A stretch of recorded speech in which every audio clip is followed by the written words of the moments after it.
Good morning, everybody. My name is Vicki Buchholz. I am the Medigap Helpline Services Supervisor with the Medigap Helpline at the Board on Aging and Long-Term Care.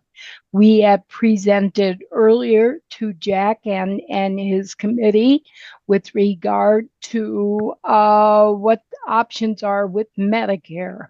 And they had asked that we would come back, both Nick Lutz and myself, that we would come back and talk to the bigger group about Medicare and the options that are there.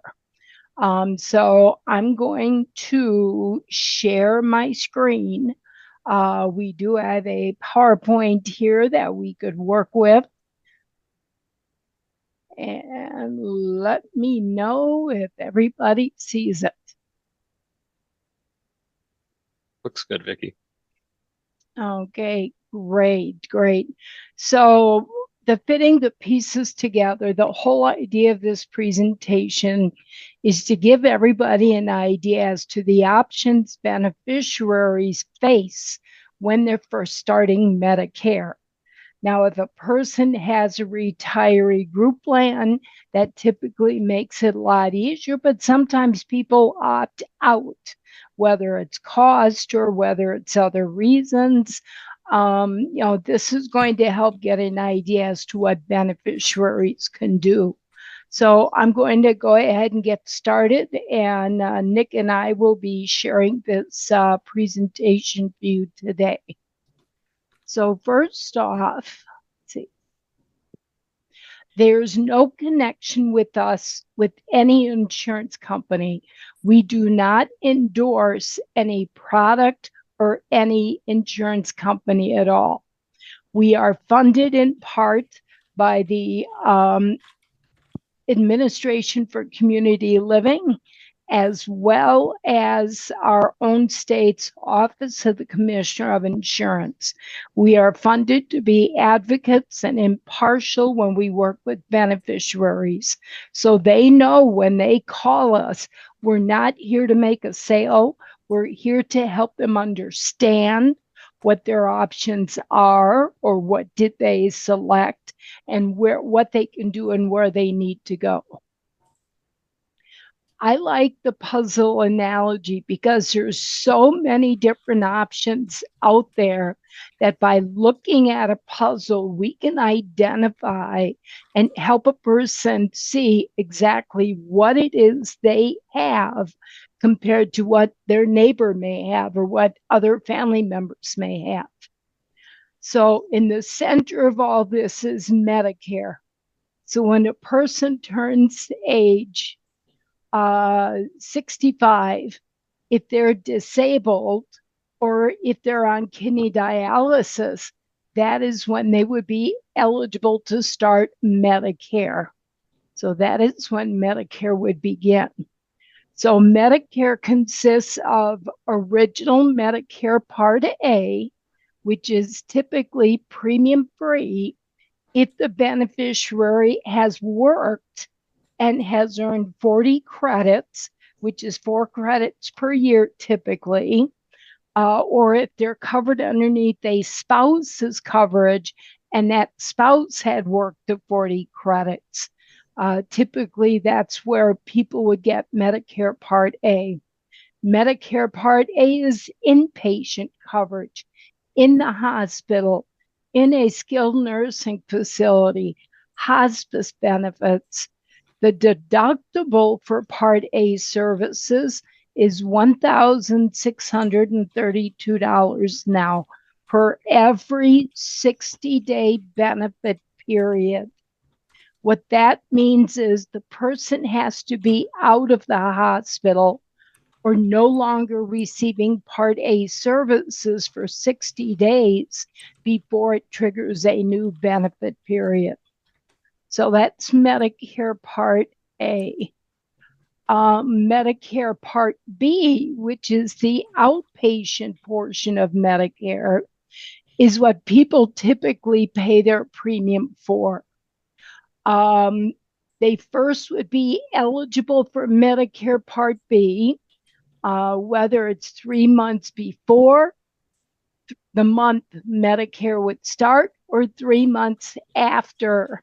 And Part B begins the month of the start date or the month after enrolling.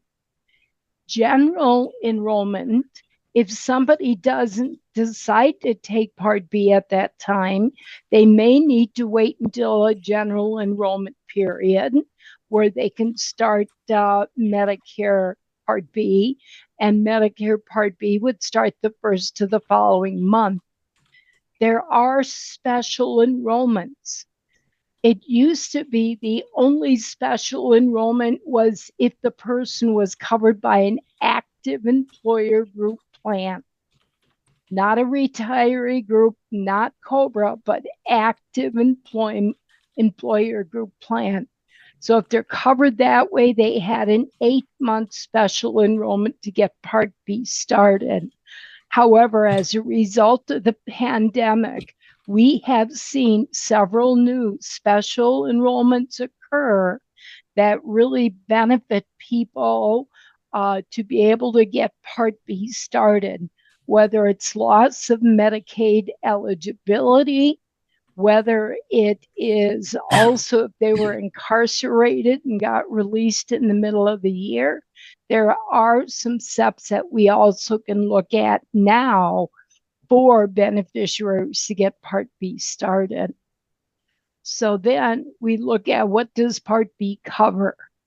Part B has a premium this year of $175. So the premium may be higher for some who have higher incomes, but majority of people it's $175. There is an annual deductible of $240. Now, there again, a person may waive Part B if they're covered from active employment of their own or a family member or a spouse. So that is something that they need to verify with Social Security before they waive it to be sure they don't get a later penalty for not taking Part B. B covers outpatient services, doctor appointments, ER visits, durable medical equipment if they need oxygen or wheelchairs.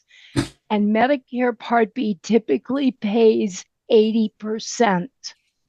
And the rest of the benefits would be the responsibility of the beneficiary, or if they have secondary coverage, like a retiree group plan, or like a Medicare supplement, or if they switch completely into the Advantage plan. Their out of pocket copays may be that 20% out of pocket.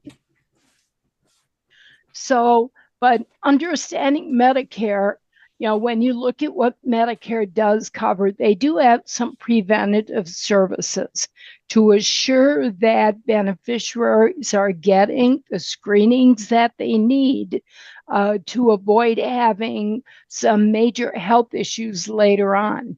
Because if you don't have the screening and catch a diagnosis early, it could become very costly later on. So these are very important for beneficiaries to understand and be able to go get their screenings done. There are durable medical equipment and items that people need.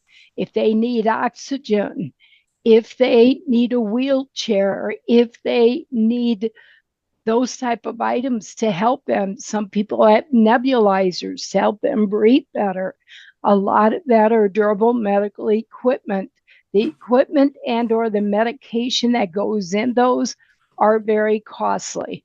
So, but there is a program that will help out with a lot of these services. And we also are looking at combating fraud. There was 25 billion fraud, waste, and abuse in the year 2020. So the SMP, Wisconsin's Senior Medicare Patrol, does look out for beneficiaries and will help file suit for fraud. And so they have saved a lot of money throughout the United States in the past years. But Medicare does not operate alone. With Medicare only, there's no limit to the out of pocket copays a beneficiary could have, because for just about every medical service, there is an out of pocket cost. So, what a lot of people will do is purchase a Medigap or a Medicare supplemental policy.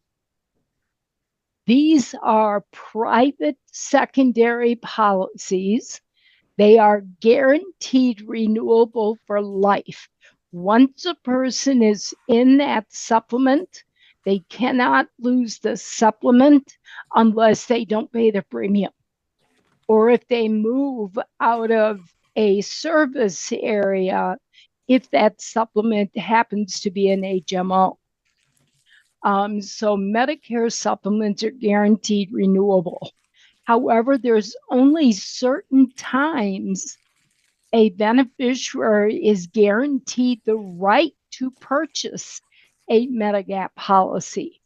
And we're talking either the first 6 months that they have Medicare Part B. When they start Medicare Part B, there is that first 6 month window. You can purchase a supplemental policy. You can switch that supplemental policy anytime within that initial first 6 months, and you cannot be refused. There's also what's called guarantee issue. A lot of people will delay Medicare because they're working beyond age 65, or their spouse is working and they're on disability. So they may waive Medicare Part B, and that's called guarantee issue. That is where a person, if they lose that active employer coverage, they get a 63-day window to purchase that supplemental policy. And that 63-day window that goes with loss of an active employer plan.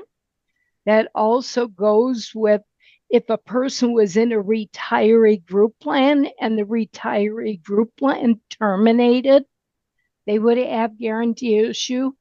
If the beneficiary, and this is in Wisconsin, if they were on a Medicaid program and they lost eligibility for Medicaid, they would also have guarantee issue to purchase a Medigap or supplemental policy. We encourage people to call the helpline. We will walk through everybody's individual circumstances to help them understand what their rights are. And these are all through the Office of the Commissioner of Insurance. So what does the supplemental policy pay? It pays at 20% after Medicare Part B. It pays the 20%, so that typically people with a Medigap policy would have no bills on Medicare A and B services with the appropriate riders, with the exception of the Part B deductible. That $240, that supplements are no longer allowed to cover for new people that are starting Medicare. So therefore, there would be a little bit of out of pocket, but otherwise, with the supplement, you're not going to have out of pocket bills. Plus, a Wisconsin supplement includes mandated benefits. These benefits include chiropractic services, 30 days of non-Medicare approved nursing home stays, which could mean a person didn't have their 3-day qualifying stay in the hospital, but they need skilled care. A supplement will pay up to 30 days as long as it's medically necessary.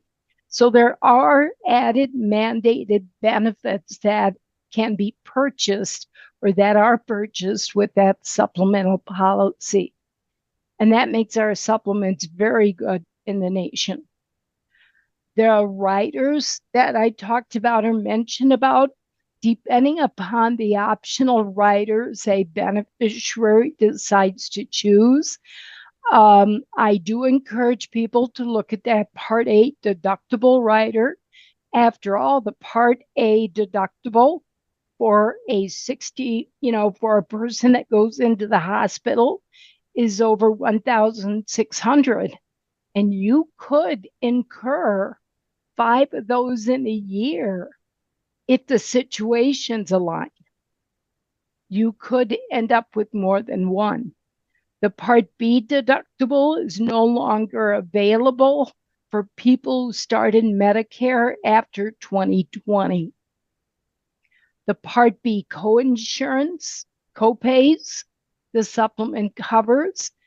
There's a rider that does allow a person to lower their premium, but then they agree to pay that copay. They will pay the copay whether it's 20% or whether it is a $20 copay that they will pay to their doctor. Whichever is lower, I believe. The excess charges rider, not all docs accept assignment. So the excess charges rider assures that there wouldn't be that added 15%. Additional home health and foreign travel are a couple of more optional riders. These, the beneficiary can decide if they want to go that route or not. So, but there are different choices. A Medigap can be a policy that'll go anywhere you go. If a beneficiary travels, they may want a traditional supplemental policy because if they're at snowbird in another state or if they're on a long, lengthy travel in the United States, that supplement will cover anywhere Medicare is. So that's good coverage for people. There are Medicare select policies that are HMOs. There are cost sharing policies and high deductible policies. These are attempts where the beneficiary is more responsible for some of the costs, but it lowers their premiums down. And there's also Medicare cost insurance, which are federal supplements because they have the federal contract. So there are various types, and we can get a list of all the supplements in Wisconsin that are approved by the Office of the Commissioner of Insurance for people to look at to make their own decisions. So I'm going to move the next one on to Nick and let Nick talk about Medicare Advantage plans. Yeah, so the next piece of the puzzle is going to be Medicare Advantage plans. First of all, what is a Medicare Advantage plan? Medicare Advantage plans are private Medicare health insurance plans that replace original Medicare. So when you enroll in a Medicare Advantage plan, you no longer have original Medicare Parts A and B. That Advantage plan replaces original Medicare. And typically what you'll see with a lot of marketing of Medicare Advantage plans is these additional benefits, whether that's vision or dental or a food card or other benefits that the plans market in addition to the benefits that are provided by Part A and Part B coverage, which is what the Advantage plan is required to replace and cover. These Advantage plans also have specific provider networks that have to be followed. So that means a provider may not accept a Medicare Advantage plan. Also, anyone can enroll as long as they're in an active enrollment period. The enrollment period that most people commonly think of when it comes to Medicare Advantage plans is the annual enrollment period from October 15th to December 7th. That's when a lot of TV ads you'll see will be targeted towards seniors to encourage them to enroll in different Medicare Advantage plans. So the key difference here between a Medicare supplement and a Medicare Advantage plan, the Medicare supplement supplements Medicare. Medicare Advantage plans replace original Medicare. Next, they have other benefits that are offered. The first one is special supplemental benefits for chronically ill individuals. These benefits have a reasonable expectation of improving and maintaining the health of enrollees. These can be health-related or non-health related services. This ties back to the example I gave on the last slide, which is those food cards. The theory being that if these Advantage plans are offering these additional benefits, it will lower the healthcare needs of the beneficiary who is enrolled. And then starting in 2021, beneficiaries with end-stage renal disease can enroll in Medicare Advantage plans. So they do have the opportunity to as well. One of the key considerations with any Medicare insurance is costs.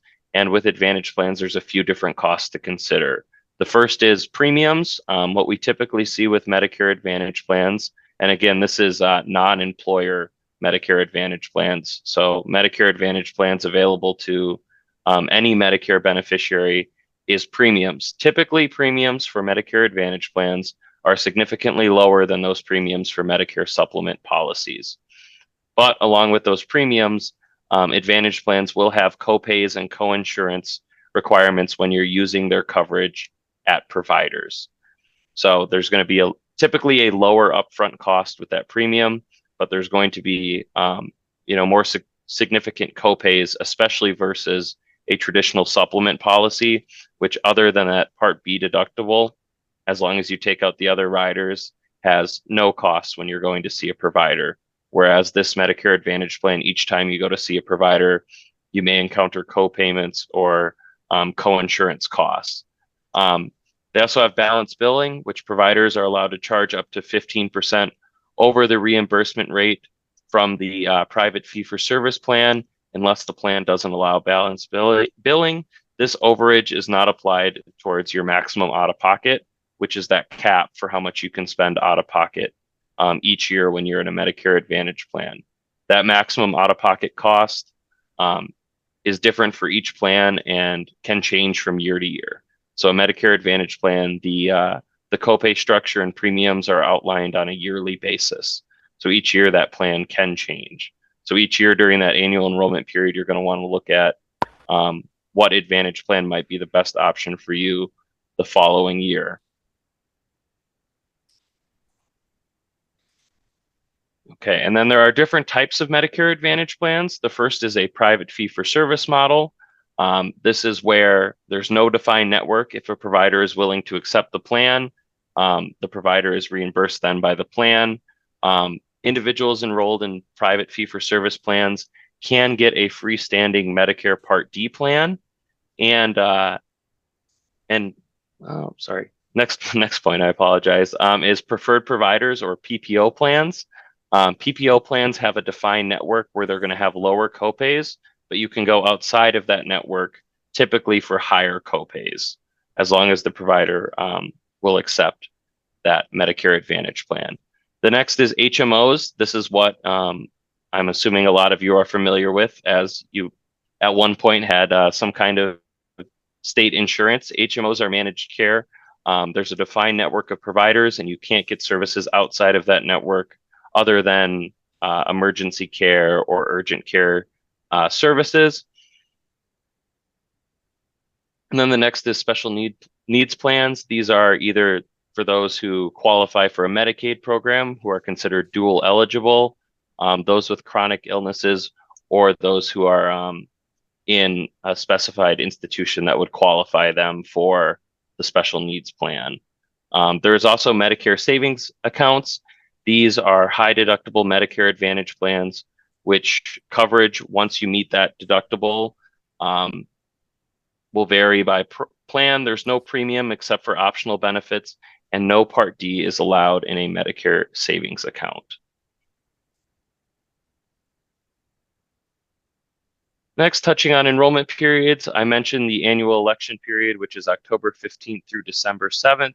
That's the time each year when you review that annual change for those Medicare Advantage plans to see if the current plan you're enrolled in is still the best option for you. The other enrollment period is when you're initially eligible for or initially start Medicare Part B and begin 7 months around the start of your Medicare date. It's the month you start Medicare, 3 months before and 3 months after. So that is a 7 month period in which you can make an election into a Medicare Advantage plan. If an individual is disabled, that SEP will correspond again when they're 65. So they'll have that initial enrollment when they start Medicare under 65, and then they'll have another initial election period at age 65.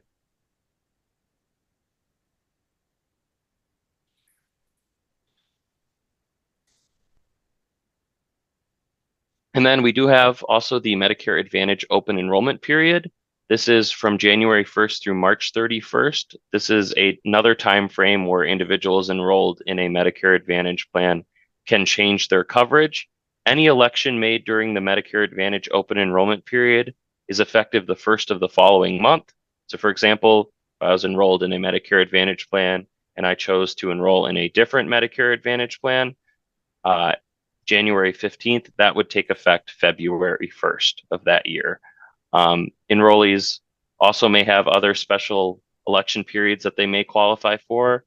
Right here is a list of different SEPs that may be available. One of the key ones is moving out of a service area. So if the plan you're um, enrolled in is not available in the new area that you move to, you'll have a special enrollment period to change Medicare Advantage plans. Also, there's loss of prior group health coverage. Um, the first time when you try a Medicare Advantage plan, that's what's considered a trial period. So you're enrolled in a Medicare Advantage plan and you want to return to original Medicare and possibly try a supplement, you then have a SEP to return to that Advantage plan as well. There's also a 5-star SEP for any plans that are rated 5 stars for that year. An individual can enroll at any time into a 5-star Medicare Advantage plan. And the next portion, which is where I'm anticipating you're going to be interested, is employer-sponsored coverage. So this applies to ETF coverage and other It helps if you say you want the sound. Different employer group health plans, whether that's active or retiree or COBRA. So each employer obviously has their own plans that they can offer.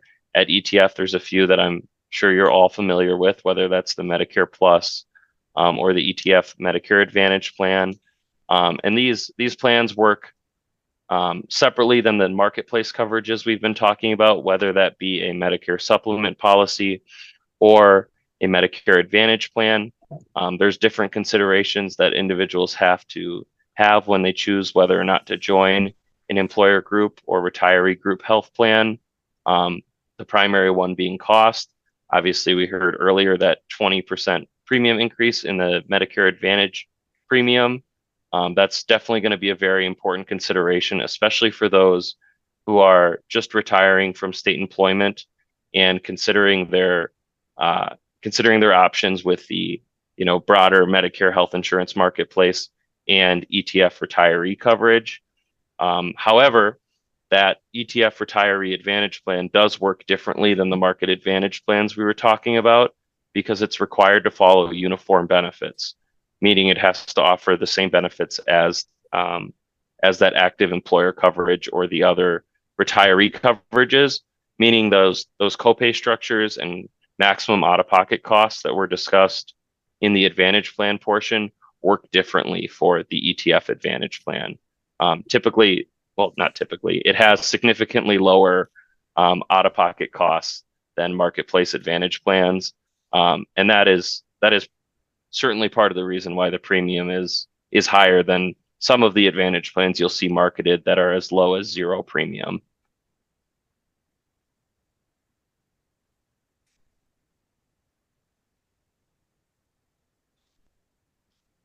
Then next, we have other types of coverage. This can include military coverage, which are different benefits available to veterans and their families. These benefits can interact with Medicare in different ways. TRICARE for Life is for retirees and their spouses, those who are retired from the armed forces, that is, and it provides secondary coverage after Medicare Parts A and B, and it also includes prescription coverage. The next is CHAMP VA. CHAMP VA is for veterans with 100% service-connected disabilities or who died as a result of that disability or while on active duty. It provides secondary coverage after Medicare Part A and B. And then next, you have veterans benefits, which is not considered to be health insurance, as veterans are limited to services in VA facilities. That does not coordinate with Medicare, and it's recommended to have both Part A and B, so you'll have some coverage if you need to visit a provider outside of the VA facilities. And just to clarify, CHAMP VA is for family members or dependents of the veteran while the veteran's going through the VA. Okay. Then the next is different low-income state and federal programs. This includes all of the different Wisconsin state Medicaid programs, whether that's a Medicare Savings Program, MAP, which is the Medicaid Assistance Purchase Plan, or Title 19 Medicaid. These different insurances are going to interact with Medicare in different ways. And if you have any annuitants that are interested in what they might qualify for, that's definitely something the Medigap helpline can help them navigate their different coverage options. However, the consortiums across the state are going to determine eligibility for these programs. And if a beneficiary qualifies, they can certainly offer some really good benefits when it comes to their health insurance needs or prescription drug insurance needs.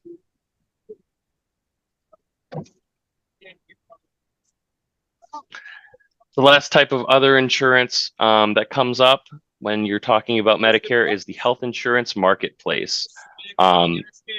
This is primarily for individuals who are actively working and do not have that, or not actively working and do not have that employer coverage, and allows them to get marketplace coverage. However, those on Medicare are generally not eligible for the marketplace. If they keep marketplace insurance when Medicare begins, they can lose all tax credits and subsidies, and Medicare will not coordinate with the marketplace coverage. So any individual that is currently on the health insurance marketplace and going to be starting Medicare, I would encourage to give us a call and talk about what their coverage options are to help them navigate that situation.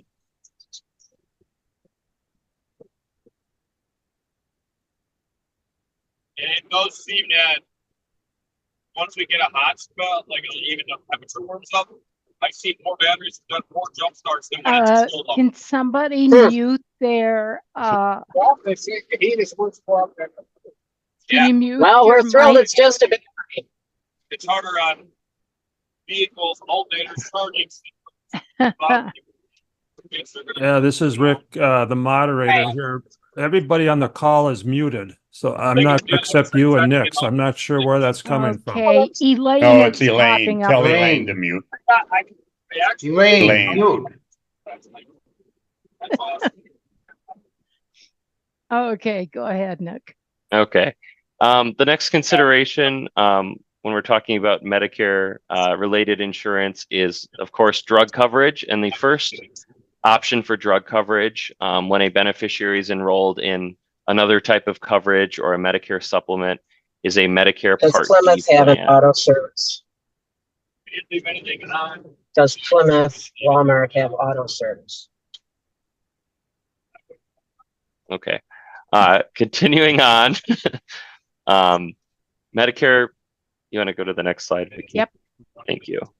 The Medicare prescription drug plan is for those who are enrolled in Medicare, and they have a few different enrollment periods to enroll in Medicare Part D. The first is that initial enrollment period, which is identical to that initial enrollment period that I discussed earlier with Medicare Advantage. That starts 3 months before their Medicare Part B begins and runs 3 months after that start date. So the month of, 3 months before, and 3 months after. The next is that annual enrollment period, which is a period in which those enrolled in Medicare prescription drug plans can change their prescription drug plan for the following January 1st for the next plan year. And there's also various special enrollment periods that allow a beneficiary to change Part D plans within the plan year. When we're looking at costs for Medicare Part D, right now this information is for 2024. There is going to be some significant changes to the structure of Medicare Part D coming in 2025. But for now, in 2024, there are different coverage phases. First being the initial coverage phase, which is after you've paid your deductible. And that's where beneficiaries see that common copay amount. Let's say a $15 copay for a specific drug in their initial coverage phase after they pay that deductible. And then the next phase, which is something that oftentimes we get calls about, beneficiaries are confused why their drug cost may have shifted during their plan year, is the coverage gap. And during the coverage gap, a beneficiary is responsible for 25% of the cost of their drug until they reach the next phase, which is catastrophic coverage. Catastrophic coverage in 2024, a beneficiary is responsible for 0% of their prescription drug cost, meaning that once a beneficiary reaches this catastrophic coverage phase, they no longer have any out-of-pocket responsibilities for their Medicare drug plan. And a little detail about how these phases work. The initial coverage phase will begin once, again, that deductible is met. The cap for a deductible this year is $545. And then once that deductible is reached, a beneficiary will remain in the initial coverage phase from the point in which they've met the deductible all the way up until the beneficiary and the plan have spent $5,030 on their prescription drugs. So that's a combination of what the plan pays and what the beneficiary pays. So once they hit that $5,030 in 2024, that's when they would enter the coverage gap, and they would remain in the coverage gap until those shared out-of-pocket costs reach $8,000. So what the plan and what the beneficiary is paid. In practice, that looks like roughly for 2024 a $3,300 cap on drugs for beneficiaries enrolled in Medicare Part D. Now, in 2025, all of this, these different coverage phases are going to be simplified into a deductible phase where you pay your deductible, and then in a coverage phase where you pay a consistent copay or coinsurance for your prescription drugs until the beneficiary reaches a $2,000 out-of-pocket cap. And that's a change that has come into play due to the Inflation Reduction Act. And then discussing formularies, each plan is going to cover different drugs, and that's what a plan formulary does. It explains what drugs are covered and at what tier. So one plan may have a drug at a tier 3, and another plan may have that same drug at a tier 4 or tier 5, increasing or decreasing the cost depending on the plan. A useful tool for determining what the cost of a beneficiary's drugs are going to be for the following year or for the current plan year is the Medicare.gov plan finder that's available on www.medicare.gov. Beneficiaries can create an account and have their prescription drugs appear on Medicare.gov, or they can enter the drugs themselves and select their preferred pharmacies to see what plans will cover their drugs. And then there were some changes that occurred in 2023 with vaccines being covered under Part D. These vaccines will have no deductible and no copay as long as they're received at a network pharmacy. And that's the key point there. They have to make sure they're receiving that vaccine that's covered by Part D in a network pharmacy. If for whatever reason they receive that vaccine in like a clinical setting or an out-of-network pharmacy, there's a chance that Part D plan may not cover that vaccine. And then the other major change is something I'm sure many of you have heard as it's been shared in the media quite frequently, is the copay cap for insulin at $35. Again, that was also part of the Inflation Reduction Act.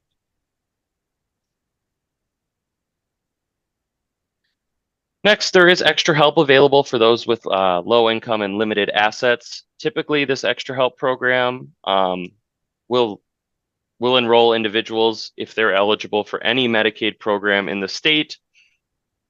And for these beneficiaries, they will have lower copays for their prescription drugs that are tiered based on what level of income they have. I believe with the highest being $4.50 for generics, and $11.20 for brand name drugs in 2024.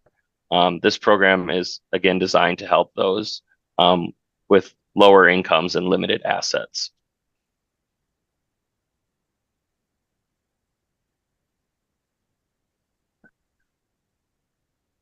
I think I'll take senior care as well. Wisconsin Senior Care is a state pharmaceutical assistance program here in Wisconsin for those age 65 or over.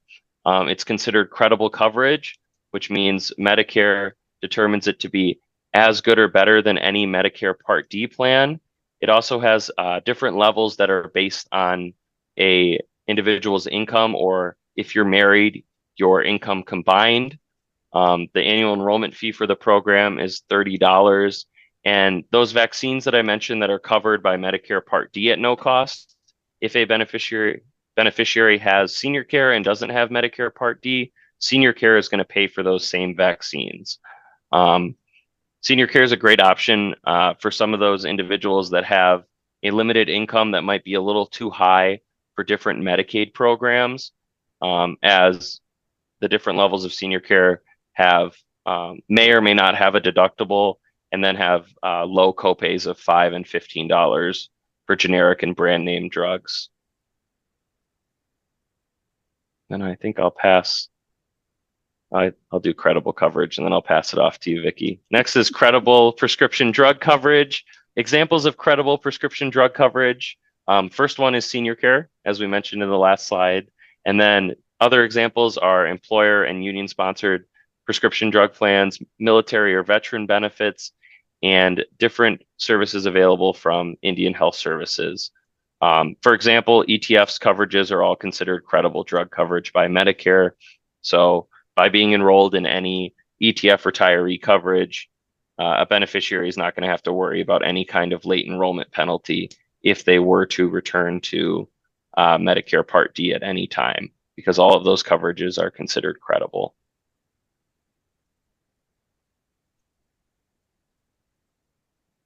I guess hang on to this one too. Examples of non-credible coverage are the pharmaceutical patient assistance programs. These are those discounts that many manufacturers offer for different expensive drugs. The example I'll share that we frequently get calls about here at the Medigap helpline is Eliquis. It's an expensive blood thinner. We get many beneficiaries who are calling looking for assistance, and a lot of them will qualify for pharmaceutical assistance programs that help them pay for those prescription drugs. However, these coupons and discounts are not considered in any way credible by Medicare. They're just another way for beneficiaries to get a little bit of help with those prescription drugs.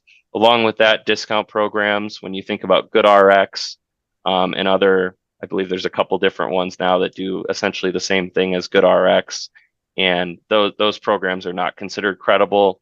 However, a beneficiary could be, enrolled in senior care or their prescription drug plan, and, may be able to use a pharmaceutical assistance program or a different discount program with that coverage to help limit their costs.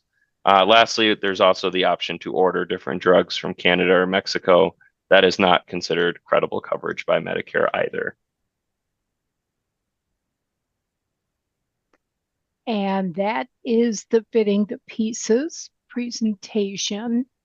As you can tell, there's a lot to helping a beneficiary understand what their options are. Whether we go with original Medicare, a supplement in Part D, whether we go to an Advantage plan, or we look at senior care as drug coverage to go with other coverage. Everybody's puzzle is unique to them, unique to their needs, unique to what they had before. And it's part of our role here at the Medigap Helpline is to help beneficiaries understand which options fit them. And the toll-free numbers are there. We do have our Medigap helpline number. The 242-1060 is on the back of the Medicare and You book. It is available for all beneficiaries to get. or a prescription drug helpline if all they have are questions about their drugs, or if they need help running a plan finder every year. The Part D drug counselors do run plan finders and set up reviews for beneficiaries. So I'm going to leave this up for a little bit.